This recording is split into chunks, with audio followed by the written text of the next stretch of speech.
நமஸ்காரம். நான் ஆஸ்ட்ரோ அமிர்தா பேசுகிறேன். இன்றைக்கி நம்ம பார்க்க போகிற கேள்வியும் பதிலும் கிரக அமைப்புகளும் என்னவென்றால், முதலில் கேள்வியை பார்ப்போம். அதாவது, நெருக்கடியான நேரத்தில் ஒரு பிள்ளையாருக்கு வேண்டிய நேர்த்தி கடனை வீட்டுக்கு அருகில் உள்ள வேறு பிள்ளையாருக்கு செலுத்தலாமா? இதுதான் கேள்வி. இந்த கேள்வியில் அமைந்திருக்கும் கிரகம் என்ன என்பதை பார்ப்போம். நெருக்கடியான நேரம் என்றாலே நிச்சயம் சந்திரன் கேது, சந்திரன் ராகு, சந்திரன் செவ்வாய், சந்திரன் சூரியன், அதேபோல் சந்திரன் தேய்பிறையில் வரும் புத கிரகம். இந்த மாதிரி கிரக அமைப்புகள் இருக்கும் பொழுது நிச்சயமாக மனிதர்களுக்கு நிறைய தேவையில்லாத பிரச்சனைகள் வரும். அந்த பிரச்சனையை தீர்ப்பதற்கு நம் பெரியவர்கள் சொன்ன மாதிரி ஏதாவது வேண்டுதல் நாம் திடீரென்று அருகில் உள்ள தெய்வத்திடம் வைத்திருப்போம். அந்த திடீரென்று வருவதே ராகுவைத்தான் குறிக்கும்.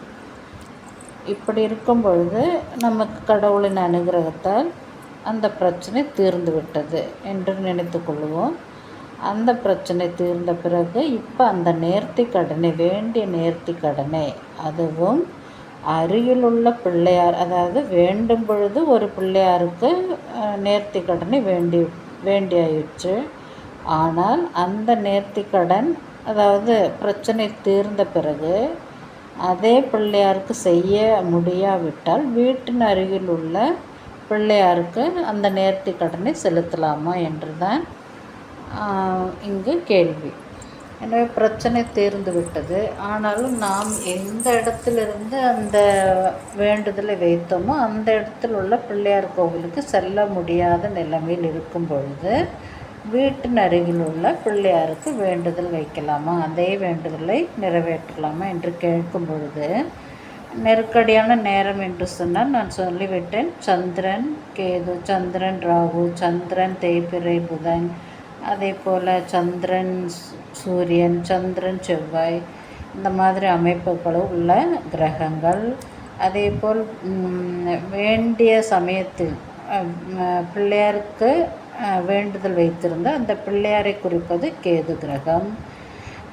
இப்பொழுது வீட்டுக்கு அருகில் உள்ள வேறு பிள்ளையாருக்கு செய்யலாமா? வீடு என்று சொல்லும் பொழுது செவ்வாய் சுக்கிரனையும் குறிக்கும். எனவே இதில் அடங்கியுள்ள, இந்த கேள்வியில் அடங்கியுள்ள கிரகங்கள், நிறைய கிரகங்கள் உள்ளன.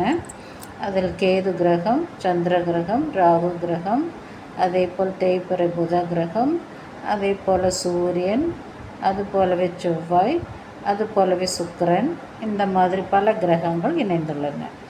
இப்பொழுது இந்த கேள்விக்கான பதிலை பார்ப்போம். ஒரு இடத்தில் வேண்டுதல் வைத்தாயிற்று.